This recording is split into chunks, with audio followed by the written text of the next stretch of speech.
channel. My name's Leilani. You could also call me Lay. Today I want to participate in the Spookoplathon or Spookopoly. And it's created by Becca and The Books. And for the whole month of October, we will be playing this game. This is a game board that Becca created that she let everyone use. You could print it out, but I'm gonna just play it on Canva, because then I found this little person that semi looks like me and I could just move her around. But basically there's different prompts the whole month. You roll a dice and you land on it, you read a book. The community shelf is basically all prompts, and I have 12 prompts here. Read a fantasy, lowest on Goodreads, highest on Goodreads. Books folder, which is in my phone, of like all the books I want to maybe read. Go to the library, read a nonfiction. I have some that's reading for a few hours. Pick a ugly book cover, pretty book cover, and then book I'm scared to read.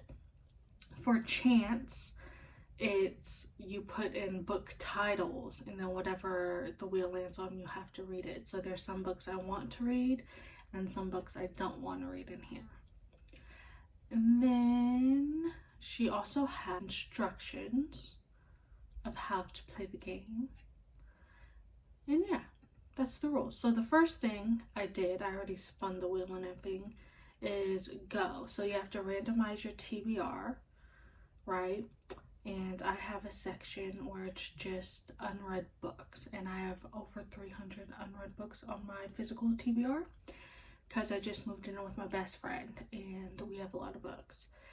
I did the number generator, which came out to be the section 436, and that is Oedipus the King.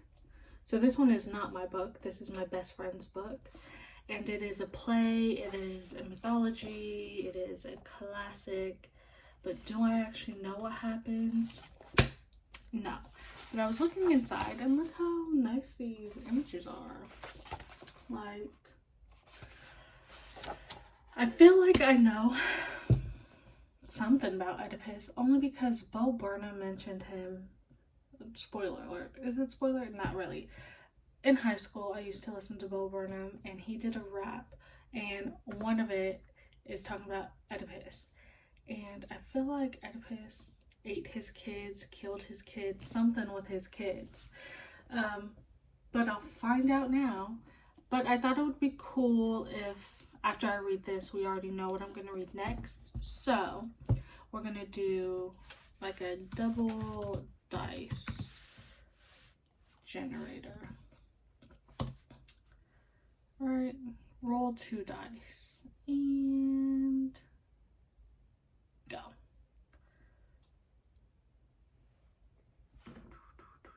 Oh, I'm supposed to stop it. 11. So if we go back here, we'll move my little piece. 1, 2, 3, 4, 5, 6, 7, 8, 9, 10, 11. And then Spoopy, I'm going to make her a little bit smaller. We're right here. Spoopy is, what color? Spoopy. Read a spoopy book refers to things that are spooky but not scary, like kids' Halloween movies. For this prompt, you're looking for something that embodies spooky season vibes but without the fear element. Maybe a middle grade or a cute witchy graphic novel. This prompt is solely open to your interpretation. That is fine with me. So the book I've chosen is also not my book, it is my friend's book, but it's called The Halloween Tree. And I'm choosing this based off the cover. I don't think it's supposed to be spooky, but it looks adorable. There also are little illustrations in here. So these are the 2 books I'm going to start off reading, and I'll talk to you soon. So I finished Oedipus the King. I'm giving the story about maybe a 3.5 stars, but I listened to the audiobook, and I'm giving the audiobook that's full cast a 4 star. It was really good. It was very dramatic. There was music playing in the background. and it's also translated work where it's like you can actually understand the story. I also want to talk about Bo Burnham. So what I said before, where like he eats his kids, I'm a liar. That's some other story that I was comparing it to. But the line that Bo Burnham says in his rap called Words, Words, Words is Oedipus is the first motherfucker. And if you read the play, you will understand the line, and it's just so fucking funny. I'm crying. There's also something in my eye, and that's why I'm rubbing it. But basically, there's two prophecies happening. There's one that happened like, I don't know how old Oedipus is. I'm gonna say he's like 20, 30s, whatever, however old he is. But there's one that's a king and a queen have no children, and they want a kid, so they go to one of the gods and it's like, hey, help us have a child. And the god was like, sure, I'll help you have a kid, but just to let you know, he's gonna be your demise. His curse is basically killing you. So when they have a son, the king and the queen decide to get rid of the baby. They put nails in his ankles, gives the son to a slave, and says, throw this baby in the ocean, kill it. And the slave takes the baby and is about to throw it in the ocean. And it's like, actually, no, I don't want to do that. So he leaves him on the side of like a hill. And the shepherd finds him and brings him to a different city. So the kid finds a family that loves him, but there's a prophecy on his head. So his name is now Oedipus. There's a prophecy on his head that's saying, hey, you're gonna kill your father. Also, you're gonna sleep with your mom. Oedipus is not for it. So he is like, I'm gonna leave. I'm just leave. So he leaves his hometown and goes to the city of thieves. And he ends up killing a bunch of people. Somehow he ends up as king, and he marries the queen. They have kids, and now there's these rumors going around about who actually killed the king. So he calls on a prophet saying like, who is the murderer? And the prophet's like, you're not gonna like what I'm gonna say, and you're not gonna believe me, but you did it. You're a murderer. You killed him. And that upsets Oedipus, and he's like, you're a liar, and all of this stuff. And the prophet's like, I'm not a liar. Okay, you come to me for a message, I go to the Lord for the message, and I'm giving you what you asked for. And then they get into like this heated argument or whatever, and the prophet's basically like, you killed your father and you're sleeping with your mom. What can I say? You're a father and a brother at the same time. And basically eats him up, and it's so funny. So Oedipus, gets upset and is like trying to find who killed the king, but also his background history, because he finds out that his father at home died, and he's like, well, the prophecy's not real because I didn't kill my dad, unless it was like heartbreak because I left. And somebody's like, well, actually, you're adopted. And comes to find out that, oh, he did kill his dad when he killed all those people when entering the city of thieves. And then he did sleep with his mother and have kids. So he's so ashamed with himself that he takes out his eyeballs and basically is like, kill me, like send me away, expel me, and all this other stuff. It's very dramatic. And that's what this book is about. That's what the play is about. So the play is like a 3-star, but the audiobook is really good. But while I was listening to the audiobook, I was doing this coaster. I got like Paint by Diamond coasters, so they're all Disney themed. This one's from Tangled. This is Mother, and she's Tangled. And then I also colored a little fish. I didn't finish it, but I'll probably finish it listening to other audiobooks during this vlog. But I'm gonna read the next book and talk to you later. So, bye. Okay, so I finished The Halloween Tree. I'm giving it a 3 stars. This is a children's book, and I enjoyed it. I also listened to the audiobook, which was really great. I think my favorite part of the story is all of the illustrations that are happening. So they have some that are in color, but they also have some that are just black and white. But this is like a regular book, and I had fun. So basically it's a group of kids who find this Halloween tree, and it's Halloween night and they're about to go trick-or-treating. But then one of their friends, Pip, gets taken away and sent to, I want to say like not a different world, it's the same world, just different time periods. And the group of friends follows this guy who is helping them navigate through the different time periods to save their friend. but each place that they land, they learned more about how Halloween started, about different cultures, about the reasons why they wear certain types of costumes, and I really enjoyed it. So I'm giving this a 3-star. So first we're gonna roll the dice. 5, and then we go back to the board. So we do 1, 2, 3, 4, 5. Stephen King. And then Stephen King, the prompt is horror royalty with a fitting name. Read a book that has royalty/court themes or setting, or a book that has a royal word in the title. Examples: thrones, palace, king, queen, court, etc. Or read a book by Stephen King. I don't think we own any Stephen King books, but I'm also not going to read Stephen King. So let me look for a book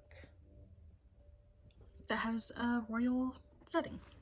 I've chosen 2 books that I'm slightly interested in. So I have To Kill a Kingdom, and this is basically, I don't want to say like a Little Mermaid retelling, but basically there is this princess who is a siren who steals the hearts of men, I think, or princes specifically, but with the twist of fate, she has to kill someone who is her own kind, and the queen, the sea queen, doesn't take kindly to that, so she curses her to become a human and says you have to kill this prince and take his heart by a certain date and bring it back to her, or she's going to remain human.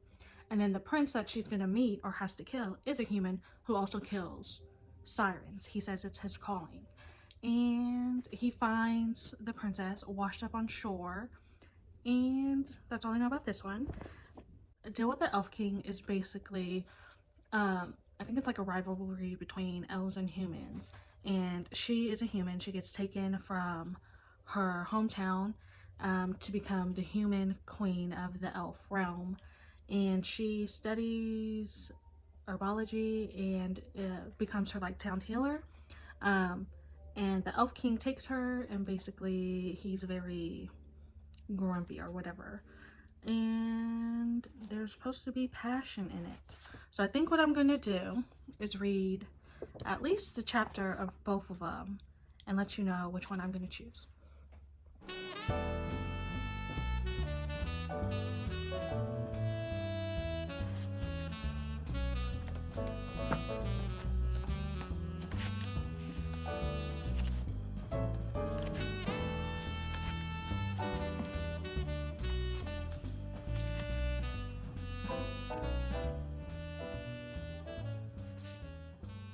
Okay, so I chose A Deal with the Elf King. I read the first chapters of both books. I think the reason why I'm more interested in this one is because there is a graphic audio book that I could get on Hoopla. So that is my goal. I will probably give you an update when I'm halfway through the book, like maybe around here-ish. And yeah.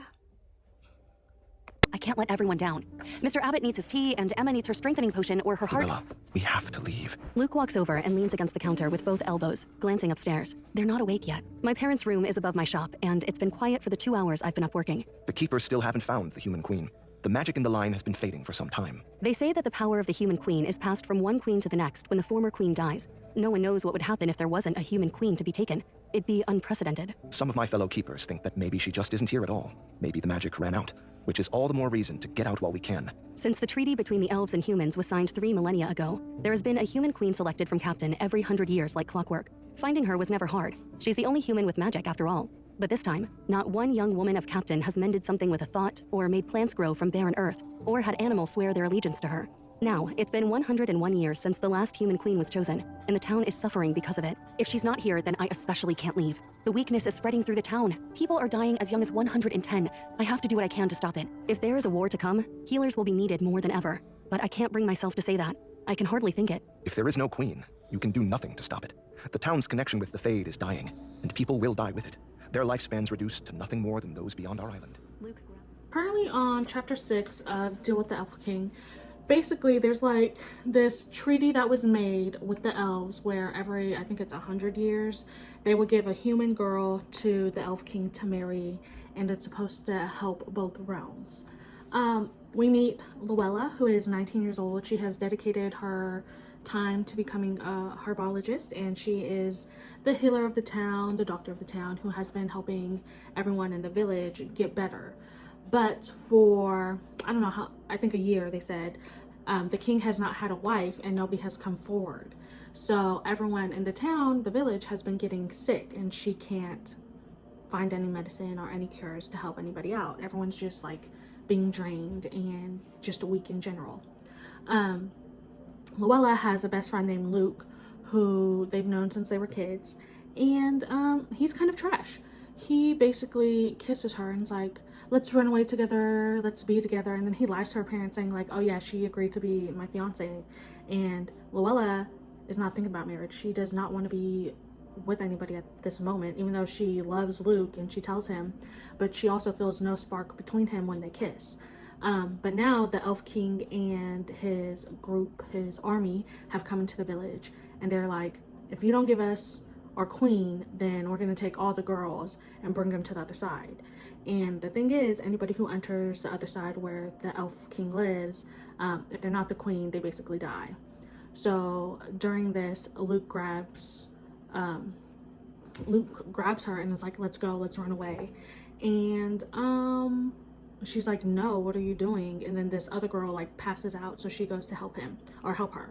While she's helping the girl, the Elf King notices her, and Luke, when they were younger, gave her a pendant, a necklace, and that necklace basically hid her and her powers from everybody.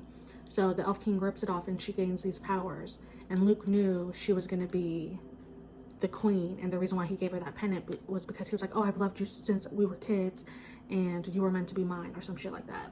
And I'm like, boy, if you don't stop being so fucking selfish, because her goal in life is just to make sure the people she cares about are taken care of, and her town's village, everyone is healthy, and he is basically ruining that.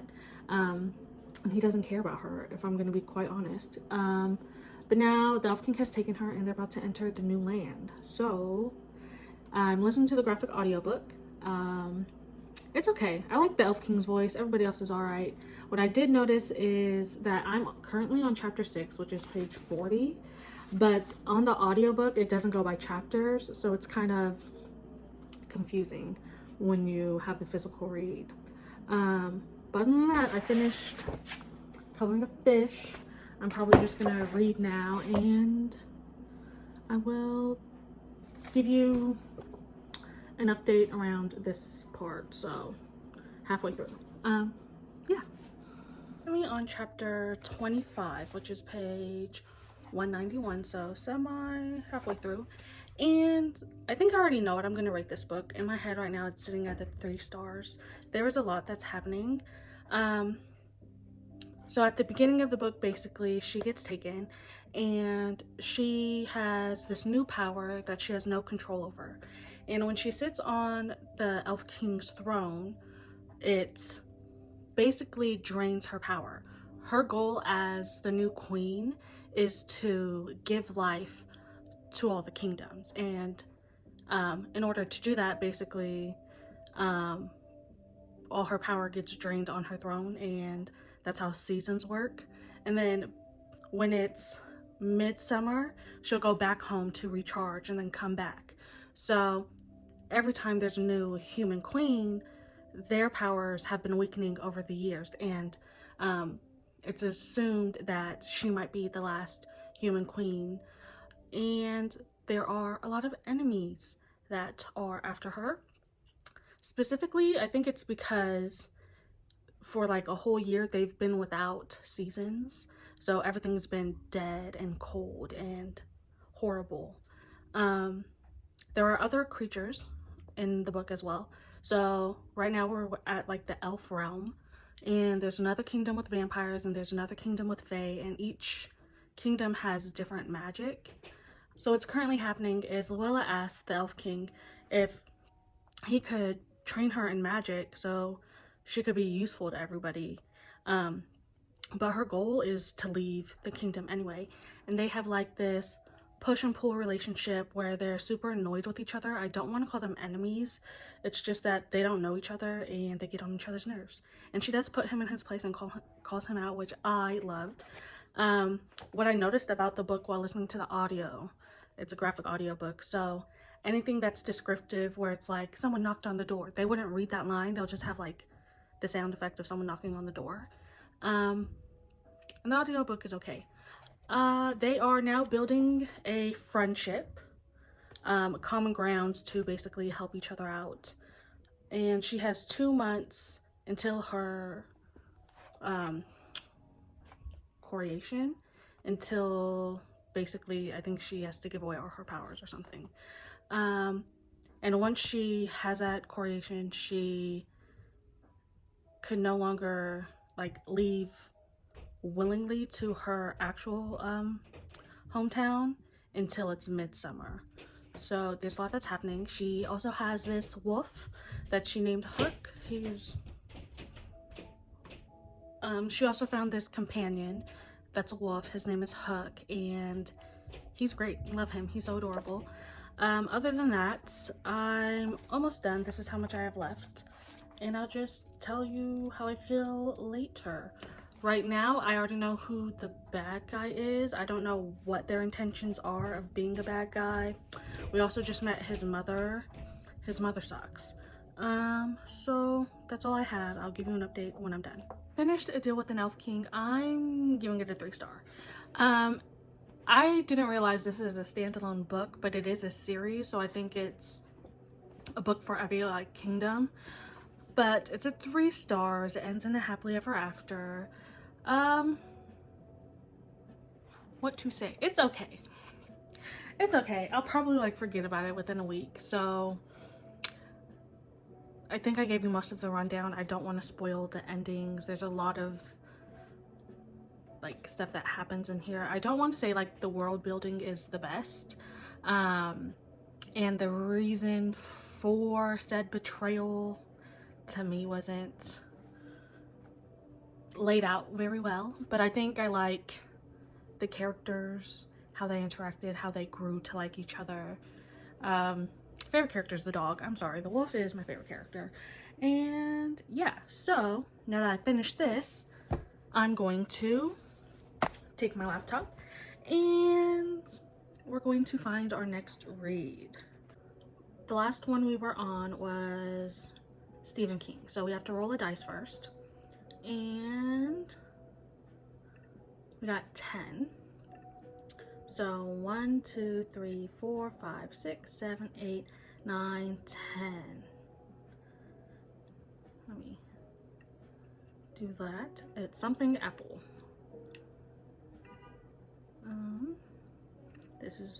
So I landed on Toffee Apple, which is a sticky book. A book you think will be difficult to put down or will keep drawing you back in.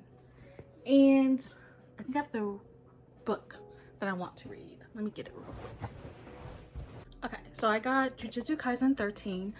I haven't read any of the other volumes, and you're probably asking why I'm picking this one. I've been watching the seasons, the series, and I just bought this I think last week.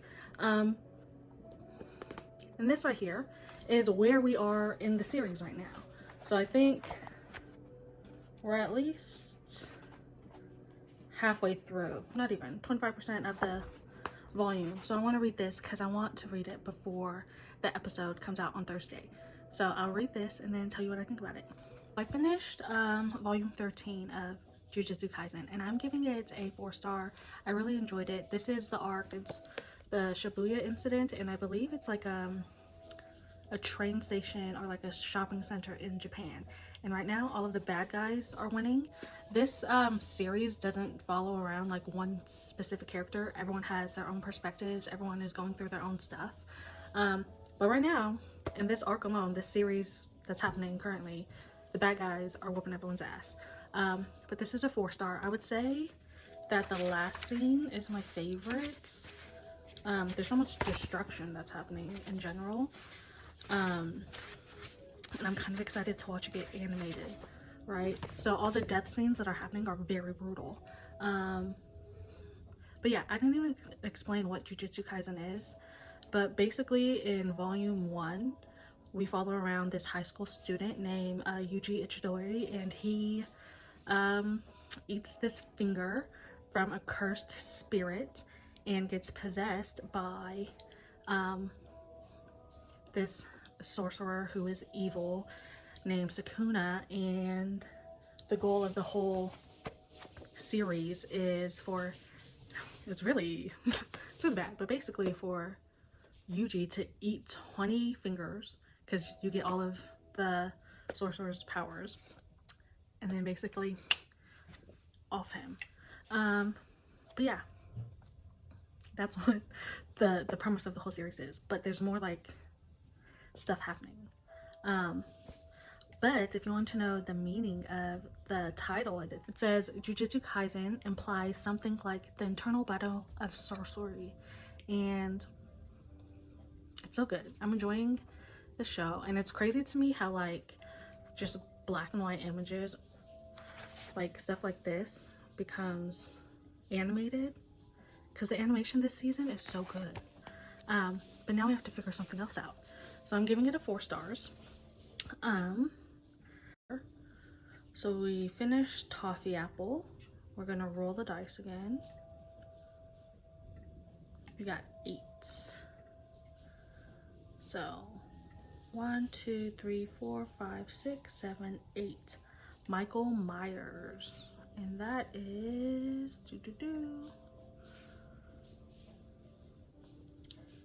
He Keeps Coming Back. Read a sequel. Well, if that's the case, we're gonna read volume 14. Hold on. It says he keeps coming back, and I'm gonna read the sequel, or the next volume, 14. So this is Sukuna. Sukuna? I think that's how you say it. I feel like I'm saying it wrong. But this is the guy who keeps coming back from the dead, basically. So it kind of fits. I'm spoiling myself. I'll give you another update. Give you a heads up, it is now October 31st. Happy Halloween. I was editing before this and I noticed some clips are not working or they have been deleted. So I have to give you a review of Jujutsu Kaisen, volume 14. I gave this a 5-star. I really enjoyed it. And I keep forgetting that this arc, the Shibuya incident arc, is taking place on Halloween. So, very fitting.